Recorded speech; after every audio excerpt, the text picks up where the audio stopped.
हाँ भाई, तो जैसा कि आपने पार्ट 3 में देखा कि गैंडेल्फ और रोहान की सेना सैरुमैन के हज़ारों ऑर्क्स के साथ लड़ते हैं और इस जंग को जीत भी जाते हैं। और इसी के साथ साथ मेरी और पिपिन ने भी एंड्स के साथ मिलकर सैरुमैन को पकड़ लिया था। मतलब कि सैरुमैन का चैप्टर अब क्लोज हो ही गया समझो। अब इस पार्ट में भी हमें एक बहुत बड़ी जंग देखने को मिलने वाली है, लिटरली बहुत बड़ी जंग, जहाँ दुश्मनों की संख्या बहुत ही ज़्यादा और ताकतवर होने वाली है। रोहान की जंग खत्म करने के बाद गैंडेल्फ और बाकी मेरी और पिपिन को ढूंढते ढूंढते आइजनगार्ड आते हैं, जहां वो देखते हैं कि मेरी और पिपिन ने एंट्स के हेल्प से सैरुमैन को कैद कर लिया है और बड़े मज़े से आराम फरमा रहे हैं। मेरी और पिपिन गैंडेल्फ और बाकी सबको सैरुमैन के पास लेकर जाते हैं। दरअसल इन दोनों के डर से सैरुमैन उसी इमारत की चोटी पर है जिस पर उसने कभी गैंडेल्फ को कैद किया था। यहाँ सैरुमैन गैंडेल्फ और बाकी सब से कहता है कि क्या हम इन सब बातों को भुला नहीं सकते, क्या आप लोग मुझे माफ़ नहीं कर सकते। फिर थियोडेन कहता है कि हाँ, हम तुम्हें माफ़ कर देंगे अगर तुम हमें बता दो कि क्यों तुमने रोहान के एक राज्य को पूरी तरह से बर्बाद कर दिया। हम तुम्हें माफ़ कर देंगे जब हम उन सिपाहियों का बदला ले लेंगे जो तुम्हारी वजह से शहीद हुए। थियोडेन के इस रिप्लाई का साफ साफ मतलब था कि अगर सैरुमैन नीचे आ गया ना तो उसे कुत्ते की तरह मारा जाएगा। इसीलिए सैरुमैन नीचे आने से इनकार कर देता है। यहाँ गैंडेल्फ सैरुमैन से कहते हैं कि हम तुम्हें आज़ाद कर देंगे अगर तुम हमें बता दो कि सौरन अब क्या करने वाला है, उसका अगला प्लान क्या है।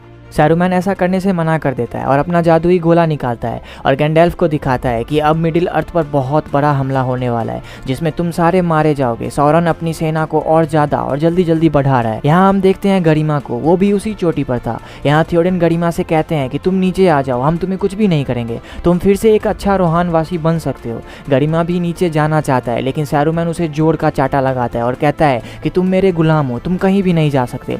गरिमा को इस बात का बहुत बुरा लगता है और जब सैरुमैन गैंडेल्फ से बातें कर रहा होता है तब गरिमा सैरुमैन के पीठ पर चाकू से वार करता है। गैंडेल्फ और बाकी को सैरुमैन की जरूरत थी, इसीलिए लेगोलैस नीचे से ही गरिमा को मार देता है। लेकिन तब तक सैरुमैन जख्मी होकर नीचे गिरने लगा और एक नुकीली सी लकड़ी के टुकड़े पर आके गिर गया। यहाँ पिपिन की नज़र उस जादुई गोले पर पड़ती है जो सैरुमैन के जेब से गिरकर पानी में चली गई। वो दौड़ कर जाता है और वो जादुई गोले को उठा लेता है, लेकिन गैंडेल्फ उससे वो जादुई गोला ले लेते हैं और अपने कपड़े में छुपा लेते हैं। अब ये सारे आइजनगार्ड से वापस रोहान जाते हैं क्योंकि उन्हें पता लगाना था कि आखिर सौरन अब कहाँ जंग करने वाला है। इसके बाद वो सारे रोहान पहुंचते हैं और रोहान में आज की रात ये लोग काफी मजे करते हैं जंग जीतने की खुशी में। यहाँ स्टाइडर और गैंडेल्फ को फ्रोडो और उस रिंग की काफी चिंता हो रही थी, लेकिन उन्हें विश्वास था कि वो रिंग और फ्रोडो दोनों सुरक्षित हैं। पार्टी खत्म होने के बाद अब सारे लोग सो गए होते हैं, लेकिन पिपिन नहीं सोया होता है क्योंकि उसे सैरुमैन के उस जादुई गोले को देखने का मन कर रहा था। आधी रात में पिपिन उठता है और जाके गैंडेल्फ के पास जो सैरुमैन का जादुई गोला है उसे देखने की कोशिश करता है आखिर इसमें है क्या। जैसे ही पिपिन उस गोले को हाथ लगाता है कि वो जादुई गोला एक्टिव हो जाता है और सौरन पिपिन के दिमाग पर कब्जा करने लगता है ताकि वो पिपिन के दिमाग से फ्रोडो और उस रिंग की जानकारी ले सके। लेकिन इससे पहले कि सौरन पिपिन का दिमाग पढ़ पाता, गैंडेल्फ और बाकी सब ने उस गोले को पिपिन से अलग कर दिया। पिपिन अब बेहोश हो गया था, लेकिन गैंडेल्फ ने अपने जादू से उसको ठीक कर दिया और उसे होश में लाया। गैंडेल्फ पिपिन से पूछते हैं कि तुमने उस गोले में क्या देखा। पिपिन बोलता है कि मैंने एक मरे हुए व्हाइट पेड़ को देखा जो जल रहा था और वो पेड़ जहाँ पर था वो जगह भी जल रही थी। कि तभी गैंडेल्फ को याद आता है कि वो मरा हुआ व्हाइट पेड़ गोंडोर के मिनास टिरिथ में है। दरअसल यहाँ पिपिन ने उस गोले में सौरन के अगले प्लान की एक झलक देख ली, जिस वजह से पता चल गया कि अब सौरन गोंडोर पर हमला करने वाला है, क्योंकि उसे पता चल गया है कि इसिल्डुर का आखिरी वंशज स्टाइडर वापस आ गया है और उसे डर है कि स्टाइडर उसको खत्म कर देगा। यहाँ गैंडेल्फ एक प्लान बनाते हैं। उस प्लान के मुताबिक गैंडेल्फ और पिपिन मिनास टिरिथ जाएंगे वहाँ के लोगों को सचेत करने के लिए कि जंग होने वाली है। और गैंडेल्फ थियोडेन से कहते हैं कि आप लोग तैयार रहना, जैसे ही गोंडोर की मसाले जले आप अपनी सेना लेकर गोंडोर आ जाना। यहाँ थियोडेन गोंडोर की मदद करने से इनकार कर देते हैं। फिर स्टाइडर कहता है कि मैं जाऊंगा गोंडोर। गैंडेल्फ उसे मना कर देते हैं और कहते हैं कि तुम गोंडोर आना, लेकिन नदी के रास्ते से आना। अब गैंडेल्फ ने स्टाइडर को ये बात क्यों कही वो आपको आगे पता चले। अब अगली सुबह गैंडेल्फ और पिपिन मिनास टिरिथ के लिए निकल जाते हैं। इसके बाद हमें रिवेंडल का सीन दिखाया जाता है, जहां हम देखते हैं कि आर्वेन यूडिंग लैंड्स के लिए निकल गई है रिवेंडल के बाकी एल्व्स के साथ। लेकिन यहाँ रास्ते में वो अपने बेटे और स्टाइडर की एक झलक देखती है। वो समझ जाती है कि उसके पिता एलरोंड ने जो भविष्यवाणी आर्वेन को बताई थी, जिसमें उन्होंने कहा था कि स्टाइडर को एक ना एक दिन मरना ही पड़ेगा और आर्वेन को मौत का सामना करना ही पड़ेगा। लेकिन उन्होंने आर्वेन से ये नहीं बताया था कि उसका एक बेटा भी होगा जिसके सहारे वो अपनी जिंदगी बिता पाएगी। बस इतना सोचकर आर्वेन रास्ते से वापस लौट जाती है और अपने पिता एलरोंड से इस बारे में बात करती है और उन्हें मनाती है। एल्रोंड भी मान जाते हैं। अब एल्रोंड इसिल्डुर के पिता की तलवार जो कि टूट चुकी थी सॉरन को मारते वक्त, उसको वापस से जोड़ते हैं और स्टाइडर से मिलकर उसे ये तलवार देने के लिए निकल जाते हैं। इसके बाद हम देखते हैं गैंडेल्फ और पिपिन को, जो कि 3 दिनों का सफर तय करके अब मिनास टिरिथ पहुंच गए थे। ये दोनों लॉर्ड डेनेथोर से मिलने जाते हैं, जो कि बोरोमिर के पिता हैं। दरअसल लॉर्ड डेनेथोर गोंडोर के राजा नहीं है, बल्कि वो उस सिंहासन के रखवाले हैं। यहाँ राजमहल के अंदर जाने से पहले गैंडेल्फ पिपिन को अंदर कुछ भी बोलने से मना कर देते हैं। अब ये दोनों अंदर जाते हैं और डेनेथोर से सॉरन की बात करने की कोशिश करते हैं, लेकिन डेनेथोर अपने बेटे बोरोमिर के मौत के शोक में डूबा हुआ था। वो बहुत उदास था। गैंडेल्फ डेनेथोर से कहते हैं कि सॉरन और उसकी हजारों ऑर्क्स की सेना अब गोंडोर की तरफ बढ़ रही है, इसे खत्म करने के लिए। इसीलिए आपको कुछ करना चाहिए, आपको मसाले जलानी चाहिए और रोहान से मदद मांगनी चाहिए। लेकिन डेनेथोर कहता है कि गैंडेल्फ, तुम अपने आप को इतना चालाक क्यों समझते हो? मुझे पता है कि तुम रोहान से मदद दिलवाने के बहाने स्टाइडर को गोंडोर की राजगद्दी पर बैठा दोगे। दोस्तों, यहाँ दरअसल डेनेथोर को राजगद्दी का घमंड हो गया था और वो अपने आप को ही गोंडोर का राजा समझ रहा था। गैंडेल्फ के लाख समझाने के बाद भी डेनेथोर रोहान से मदद मांगने के लिए मना कर देता है और गैंडेल्फ वहां से चले जाते हैं। यहाँ पिपिन वही सफेद मरा हुआ पेड़ देखता है जो उसने उस जादुई गोले में देखा था। गैंडेल्फ उसे बताते हैं कि ये गोंडोर का व्हाइट ट्री है, जो कि राजाओं का पेड़ है। ये पेड़ दरअसल राजाओं की निशानी है, लेकिन गोंडोर के राजा धीरे धीरे मिटते गए क्योंकि उन्होंने अपनी प्रजा का ध्यान रखने की वजह ऐशो आराम पर अपना फोकस दिया और इसी वजह से ये पेड़ मर गया। गैंडेल्फ पिपिन से ये भी कहते हैं कि ये पेड़ आज भी अपने राजा का इंतजार कर रहा है। दोस्तों, दरअसल ये पेड़ स्टाइडर का इंतजार कर रहा है क्योंकि वही है इसिल्डुर का आखिरी वंशज। मिनास टिरिथ की चोटी से मॉर्डोर साफ साफ दिख रहा था और यहाँ गैंडेल्फ और पिपिन देखते हैं कि एक बहुत ही बड़ा और भयानक काले बादलों का झुंड मॉर्डोर से निकलकर गोंडोर की तरफ बढ़ रहा है और काफी नजदीक भी पहुंच गया है। दरअसल ये बादल सॉरन ने भेजे हैं क्योंकि सॉरन की सेना सूर्य की रोशनी की जगह अंधेरे में ज्यादा ताकतवर होती है।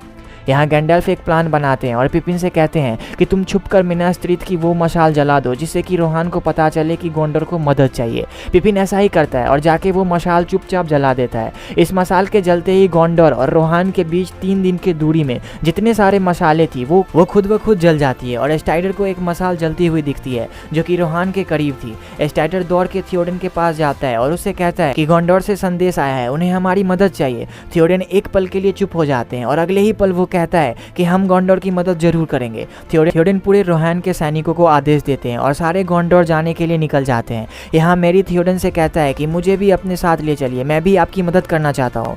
थियोडेन उसे कहते हैं कि हाँ जरूर, तुम भी हमारे साथ चलो। इसके बाद हम देखते हैं गोंडोर के दूसरे राज्य ऑस्गिलियथ को, जहाँ फेरामीर और उसके सैनिक तैनात थे क्योंकि उन्हें ये खबर मिली थी कि ऑर्क्स उत्तर की तरफ से आने वाले हैं और वो काले बादलों का झुंड भी अब गोंडोर तक पहुंच गया। यहाँ फेरामीर अपने सैनिकों को जोश दे रहा था कि तभी कुछ ऑर्क्स वहां आते हैं, लेकिन उनके खबर के अनुसार उत्तर से नहीं आते बल्कि दूसरी तरफ से आते हैं। Sorry, I don't know which direction it was. यहाँ ऑर्क्स और फेरामीर की सेना के बीच काफ़ी अच्छी लड़ाई होती है, लेकिन फेरामीर और उसकी सेना को ये पता चल जाता है कि ये लोग इस लड़ाई को अब नहीं जीत, इसीलिए अब ये सारे ऑस्गिलियथ से भाग जाते हैं मिनास टिरिथ की तरफ। लेकिन ऐसे कैसे सॉरन उनको जाने देगा? तभी वहाँ कुछ नाज़गुल्स आते हैं। नाज़गुल पता है ना, वही प्रेत जिसके बारे में हमने पिछली वीडियो में देखा था। नाज़गुल आते ही फेरामीर की सेना का बैंड बजाना शुरू कर देता है। फेरामीर और उसकी सेना मिनास टिरिथ के काफ़ी नज़दीक आ गए थे कि तभी गैंडेल्फ और पिपिन एक घोड़े पर उनकी तरफ आती है और अपनी जादुई छड़ी से नाज़गुल्स और ऑर्क्स को भगा देते हैं। फेरामीर और उसकी बची हुई सेना अब मिनास टिरिथ सही सलामत पहुंच जाते हैं। यहाँ फेरामीर पिपिन को देखकर चौंक जाता है। गैंडेल्फ उससे पूछते हैं कि क्या तुमने और किसी हॉबिट को देखा है? फेरामीर कहता है कि हाँ, मैंने 2 हॉबिट्स फ्रोडो और सैम को देखा है। गैंडेल्फ और पिपिन काफी खुश हो जाते हैं और अब फेरामीर गैंडेल्फ को पूरी बात बताता है। इसके बाद फेरामीर अपने पिता डेनेथोर से मिलने जाता है और जैसा कि आपको पता है कि डेनेथोर कभी भी फेरामीर की तारीफ नहीं करता। वो फेरामीर पर काफी गुस्सा होते हैं कि क्यों तुमने वो रिंग ऐसे ही जाने दिया, तुम्हें वो रिंग उन दोनों से छीन लेनी चाहिए थी। और इसी तरह डेनेथोर फेरामीर की काफी बेइज्जती करते हैं। इसके बाद हम देखते हैं कि एक नाज़गुल उन ऑर्क्स से कहता है कि आगे बढ़ो और मिनास टिरिथ को जीत लो। अब सारे ऑर्क्स आगे बढ़ने की तैयारी में लग जाते हैं। यहाँ डेनेथोर फेरामीर से कहते हैं कि अगर बोरोमीर यहाँ हो वो कभी ऑस्गिलियथ से भागकर नहीं आता, बल्कि वो हमारे राज्य को बचाता और वापस हासिल कर लेता। फेरामीर की आंखों में आंसू आ जाते हैं और वो अपने पिता डेनेथोर से कहता है कि अब मैं भी कुछ ऐसा करूंगा जिससे कि आपको मुझ पे गर्व होगा और आप मेरी भी तारीफ करेंगे। इतना कहकर फेरामीर अपने सेना को लेकर निकल जाता है वापस ऑस्गिलियथ के लिए। जाते गैंडेल्फ फेरामीर से कहते हैं कि तुम्हारे पिता को आखिरकार तुम पर गर्व जरूर हो और वो भी तुमसे प्यार करेंगे, लेकिन इस गुस्से में कहीं तुम अपनी जान मत गवा देना। इसके बाद हम देखते हैं थियोडेन और उसकी सेना को, जो कि अब गोंडोर के लिए अगली सुबह निकलने वाली थी। और आज थियोडेन अपने सारे राज्यों से सेना को इकट्ठा करवा रहा है। यहाँ थियोडेन केवल 6000 लोगों की सेना को इकट्ठा कर पाता है, जो कि उनकी उम्मीद से बिल्कुल आधा था। स्टाइडर थियोडेन से कहता है कि इतनी सेना सौरन का कुछ भी नहीं बिगाड़ पाएगी। थियोडेन कहते हैं कि अब हम कुछ भी नहीं कर सकते, हम केवल इतने ही लोगों को जमा कर पाए हैं। इसके बाद हम देखते हैं कि रात हो चुकी है और ये लोग एक पहाड़ी पे रुके हैं ताकि अगली सुबह ये लोग गोंडोर के लिए निकल जाए। यहाँ हम देखते हैं यूविन को, जो कि मेरी को जंग के लिए तैयार कर रही थी। दरअसल यूविन भी इस जंग को लड़ने के लिए जाना चाहती है, लेकिन उसका भाई इयोमोर और थियोडेन उसको इस जंग में जाने से मना कर देते हैं। वो कहते हैं कि जंग लड़ना मर्दों का काम है, क्योंकि जंग में एक पल ऐसा आता है जब चारों तरफ खून ही खून होते हैं और दिल में डर छाया रहता है कि कौन कहाँ से मार देगा, और ये डर केवल मर्द ही सहन कर पाते हैं। अब काफ़ी रात हो चुकी होती है और ये लोग सोने चले जाते हैं। यहाँ आधी रात में स्टाइडर से कोई मिलने आया होता है। स्टाइडर उससे मिलने जाता है और यहाँ हम देखते हैं कि एलरोंड स्टाइडर से मिलने आए हैं। यहाँ एलरोंड स्टाइडर को एक भविष्यवाणी कहते हैं। वो कहते हैं कि मिनास tirith में जंग शुरू हो गया है, लेकिन तुम लोग इस जंग में नहीं जीत पाओगे, क्योंकि पूरब से इंसानों और ऑर्क्स की एक टुकड़ी नदी से होकर के गोंडोर की तरफ बढ़ रही है, जिसका मतलब है कि सौरन की सेना इन सब के सोच से काफ़ी ज़्यादा है। एलरोंड स्टाइडर से कहते हैं कि तुम्हें और लोगों की ज़रूरत है जो तुम्हारी मदद कर सके। स्टाइडर कहता है कि अब कोई भी नहीं बचा, हम केवल इतने ही लोगों को इकट्ठा कर पाए हैं। एलरोंड कहते हैं कि अब भी कुछ लोग हैं जो पहाड़ों में रहते हैं, तुम उनकी मदद ले सकते हो। स्टाइडर कहता है कि मैं उन धोखेबाजों की मदद नहीं लूंगा, वो मेरी मदद करने नहीं आएंगे। तभी एलरोंड इसिल्डुर के पिता का वो तलवार निकालते हैं जिससे सौरन को मारा गया था और कहते हैं कि वो लोग गोंडोर के राजा का बात जरूर मानेंगे।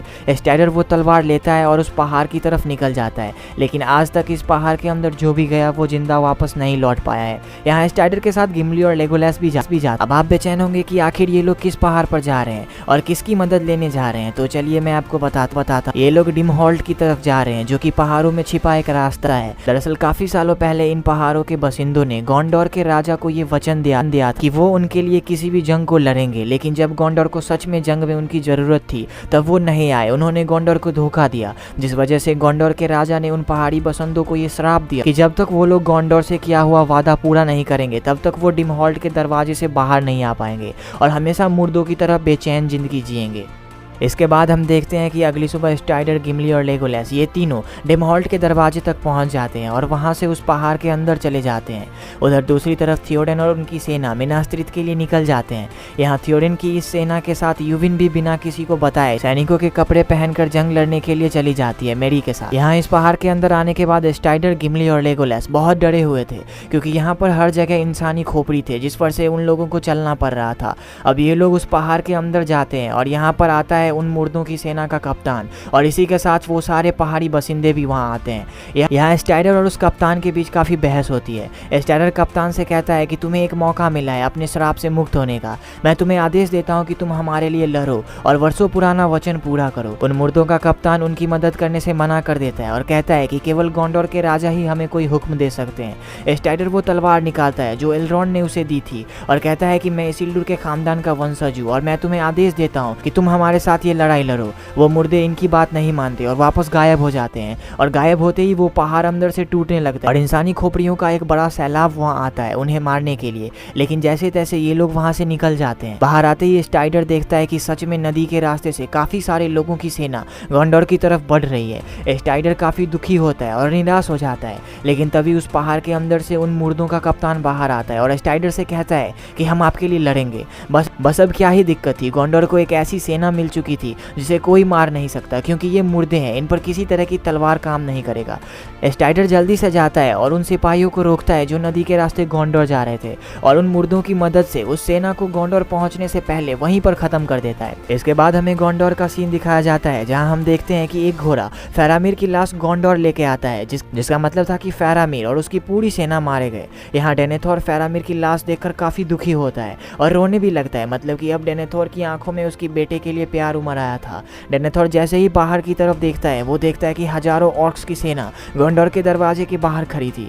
यहाँ पिपिन भी फेरामीर की लाश देखने आता है, लेकिन वो देखता है कि फेरामीर जिंदा है। वो डेनेथोर को ये बताने की काफी कोशिश करता है, लेकिन डेनेथोर अपने दोनों बेटे की मौत के शोक में डूबा हुआ था। डेनेथोर कहता है कि रोहान ने हमें धोखा दिया, वो हमारी मदद करने नहीं आया। और इतना कहकर डेनेथोर अपने सारे सैनिकों को ये आदेश देता है कि वापस लौट जाओ, यहाँ से भाग जाओ और अपनी जान बचाओ। लेकिन तभी गैंडल्फ वहाँ और डेनेथोर को अपनी जादुई छड़ी से मारकर बेहोश कर देते हैं और अब गोंडोर की तरफ से इस जंग को गैंडल्फ लीड करने वाले थे। और यहाँ हमारा इंतजार खत्म हुआ क्योंकि अब शुरू होती है ये जंग। यहाँ जंग के शुरू होते ही ऑर्क्स पत्थर बरसाने वाले बड़े बड़े हथियारों से फेरामीर की सेना के कटे हुए सिर को गोंडोर के सैनिकों पर बरसाता है ताकि उनका हौसला कम हो जाए और तब उसी हथियार से पत्थर बरसाने लगता है। लेकिन गैंडल्फ गोंडोर के लोगों का हौसला कम नहीं होने देते हैं और गोंडोर की तरफ से भी पत्थरबाजी होती है। जंग की शुरुआत में काफी देर तक पत्थरबाजी हो जिसमें काफी सारे ऑर्क्स और गोंडोर की सेना भी मारी जाती है।